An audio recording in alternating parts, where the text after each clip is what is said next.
Up and down the East Coast, preparations are underway for what could be the storm of the century. That's certainly the concern. Governor Paul LePage signed a limited declaration of emergency earlier today. This is going to allow power crews from other states to respond quickly should we experience any widespread outages. In Maine, boats are already being pulled out of the water, and lobstermen are moving their traps to deeper water. Utility crews in Massachusetts are spreading extra equipment out across the state, and in Florida, bulldozers are being used to reinforce seawalls in an effort to reduce flooding, hoping for the best but preparing for the worst. Widespread impact potential here. Right now, Hurricane Sandy is a massive storm just off of the southeastern coast of the U.S. Big question, of course, on a lot of people's minds, including ours, exactly how is this storm going to affect us? For that answer, we go right to Chief Meteorologist Charlie Lopresti, who's been tracking the storm very closely. Charlie? Well, Kim, it's a sizable storm. It's no question about it. Someone is going to get a really bad storm out of this one. I think the worst of the storm will be somewhere between New Jersey, Long Island, New York, and heading up into Connecticut. Now, I still expect a very strong storm here in northern New England, but the worst, the absolute worst of the storm should remain to our south. Here's the latest on Sandy, a Category 1 hurricane with sustained winds of 75 miles per hour. Where is the storm headed? Well, yeah, it's going to drift off to the north, and the exact track is still a little uncertain. There are still different discrepancies between forecast models, one of which is a southern track which takes it into New Jersey, maybe even the Delmarva Peninsula. That is what the Hurricane Center is projecting. That's the official track, or basically the official track from the Hurricane Center. There is another track which other models are suggesting, which is a more northern track. This will be a worst case scenario for areas like southern New England and even us here in northern New England. With that scenario, I would expect tropical storm force wind gusts and also, of course, some coastal flooding. In fact, a lot of coastal flooding with that scenario. I'll try to outline these scenarios coming up in our main weather segment in a few minutes. We'll take a look at the timing as well, and I'll let you know what to expect. I'll be back in a few. All right, thanks so much, Charlie. Well, thankfully, nice weather today, and the next couple of days will give people the time they need to prepare. Certainly will. For more on that part of the story, we go live to our Brad Rogers. He continues our team coverage on the preparations for the storm. You're in Cumberland, Brad. What's going on? Yeah, Greg. Well, Mainers are really doing what they usually do when a storm heads our way. They're filling up their generators with gasoline and making sure they have enough food, water, and batteries and things like this should they lose power. Meantime, boaters behind me on Casco Bay, they're also getting ready for the storm. A beautiful autumn day out on Casco Bay, the calm before the storm, sort of. It was busy today at the Falmouth Landing. All the docks were taken out of the water today. Several lobstermen were also pulling their boats and traps out of the water, while others, like Jerry Crockett, spent the day moving their traps into deeper waters to keep them from washing up on shore when the storm hits. And the harbor master just told us even if it's not that close, it's going to be 60, 70 mile an hour winds. So that's enough for us to get out of the water. We're expecting some rather rough seas. Meteorologists with the National Weather Service in Gray are keeping a close eye on the storm headed toward New England, especially that big outer band packing high winds and heavy rains. But the band that we're concerned about is this outer band that extends well north of the center that with time is going to move through both Maine and New Hampshire. With that band, we expect the possibility of wind gusts on the order of 50 or 60 miles an hour when that band comes through. It probably is only going to last for a period of 6 to 12 hours. But that 6 to 12 hours of high winds could cause widespread outages. Central Maine Power says its crews are ready to go, as are the tree trimming companies in Maine, to help restore power as quickly as possible. If the storm's harder hit, say in southern New England, we have crews that will respond from South Carolina, Virginia that will come up, or crews from Canada that will come down to help with power restoration. You know, there's also a lot of behind-the-scenes preparations taking place. Dozens and dozens of conference calls and briefings between state leaders, emergency management people, CMP, the National Weather Service, and more, all of them trying to make sure that Maine is ready when the storm hits. Reporting live in Cumberland Forsyth, Brad Rogers, News 13. Greg and Kim, back to you. All right, thanks, Brad. Well, as people prepare for the storm to hit, some folks are already preparing for the aftermath. That includes emergency responders already gearing up. The Red Cross in Maine is no exception. News 13's Adrian Stein continues our team coverage tonight. And Adrian, the message is to those volunteers, get ready to move. It most certainly is, Kim. The Red Cross is in the process right now of reaching out to their 500 volunteers statewide, letting them know be ready to roll. They also say they have trailers like these stashed across the state full of cots, blankets, and health kits. Those can be used in emergency shelters where volunteers can help to feed and house those displaced by the storm. We're going to make sure that we're okay in Maine and make sure that all of our folks are taken care of. Now, if the storm tracks a certain way and we're a little less affected, then we'll get calls to deploy our volunteers up and down the eastern seaboard, and we'll certainly do that. The Red Cross also says the first 5 to 8 hours after the storm hits are really the most vulnerable, while emergency responders and aid workers get relief efforts underway. The Red Cross says it's important to have enough food and water and things like batteries available to ride those hours out before help becomes available. Reporting live in the studio, Adrienne Stein, News 13. Thank you, Adrienne. Now you can track the storm for yourself as well on our website, WGME.com. When you get to our homepage, click on the banner that says Hurricane Alert. Track the storm here. And you can see the storm's latest path, its projected path as well. You can also move the satellite map around for yourself to get a look at wherever part of the storm you want to look at. Again, that's at WGME.com. Also right there, school and business closings will be posted the instant they come into the newsroom. Another developing story, a new list of alleged Johns is released by the Kennebunk Police Department late this afternoon. Our Marissa Bodner has been following this story, and she joins us live from Kennebunk now with more details. Marissa? 18 more names out today, according to the Kennebunk online police blotter.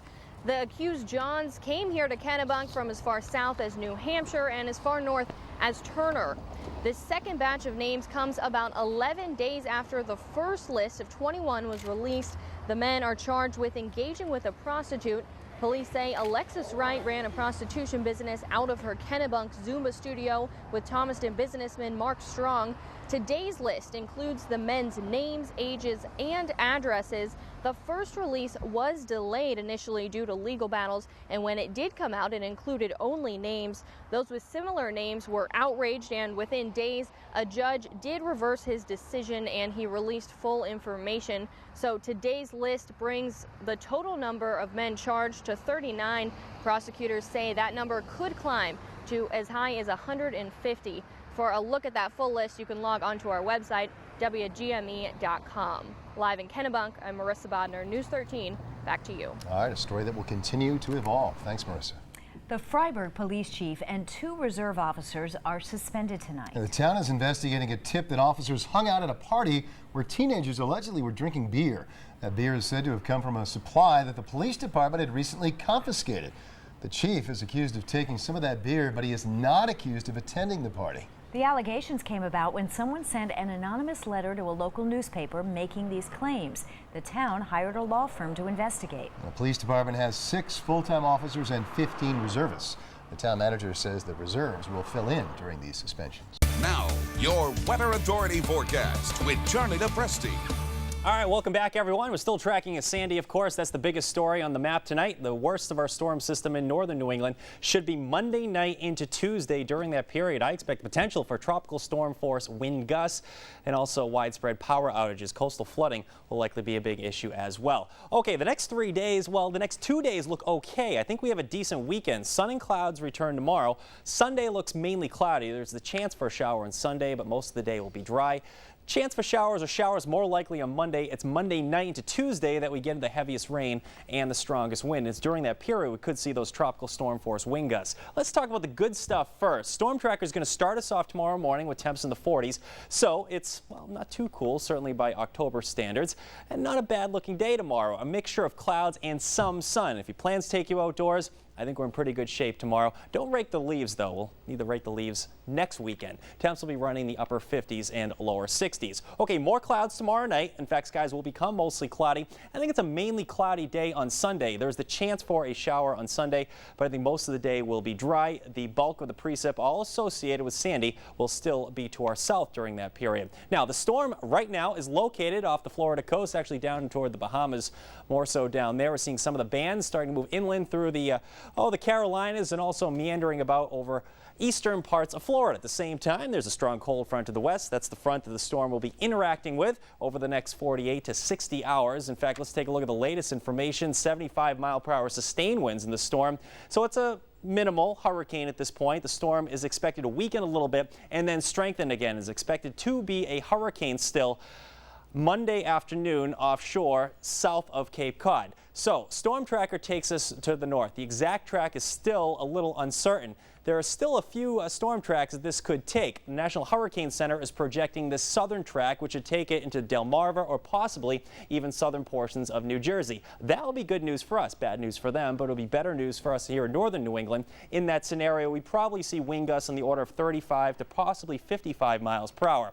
Now, with the second track, a more northern track, other forecast models like the GFS, the NAM model, the North American model, take the storm off to the north and back it in, basically from east to west, which is a very unusual track and a horrible track for areas like southern New England, Long Island Sound, New York City, and Connecticut. These areas will get hit really bad with a storm with this sort of track. This is a more northern track. Here in northern New England, what will we expect with this track? Well, winds would probably be gusting between 50 and possibly 75 miles per hour. Power outages would be likely in a situation like that, and we would see extreme coastal flooding. The bottom line, the exact track is still yet to be determined. The Hurricane Center's official track takes it into Delmarva or right up through southern portions of New Jersey. Still a hurricane here at 2 o'clock in the afternoon on Monday. Notice the official track takes it inland there through southern portions of New Jersey, downgrades it to an extratropical storm, but it's also during that period that the wind field will be allowed to expand.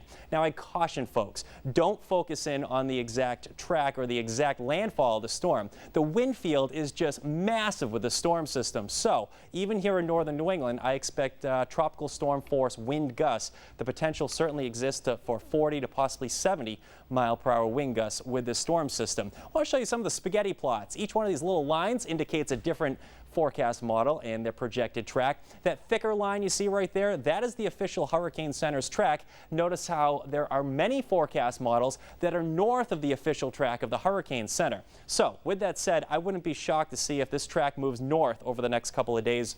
And I wouldn't be shocked if it moves between, say, Atlantic City, New Jersey, and also up into Long Island Sound. Somewhere in here, I'm on record for saying I think it's going to hit somewhere in here, at least as far as the track goes, and landfall. So with that setup, what can we expect here in northern New England? Coastal flooding seems to be a real possibility, in fact likely at this point. Tides are running astronomically high. The first tide of concern will be Monday night around midnight, noontime on Tuesday, and then a little after midnight Tuesday night into Wednesday. You can get all those times on our website at WGME.com.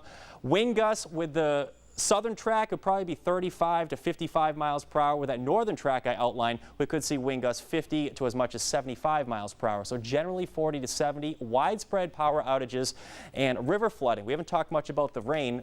There is the potential for 3 to as much as 7 inches of rain with this setup around here. Okay, tomorrow looks to be a nice day. On Sunday, we'll have mainly cloudy skies, slight chance for a shower. The worst of the storm should be Monday night into Tuesday. It looks like the storm's going to stall and just meander about Wednesday and Thursday. So while we'll still have unsettled conditions, the worst of the wind should still be Monday night, Tuesday. We'll still have breezy conditions with some on and off rain Wednesday into Thursday. So Halloween. Trick-or-treaters, yeah. Oh. Yeah. Hopefully we have electricity for that. Well, that's a good point, too. Going to be a mess no matter what. That's the way it looks. Updates, I'd urge folks to stay tuned for updates. Any change in this forecast, and variation in track could change this forecast And almost significantly. 21 years to the day after the 1991 perfect storm. Yeah, the perfect storm, Similar 1991. setup, too. It seems that way. Yeah, a little bit similar. That one never made landfall, though. That one actually did a little loop out in the ocean and moved us. We know what happened in that storm. Oh, terrifying. Yep. All right, thank you, Charlie. Thanks,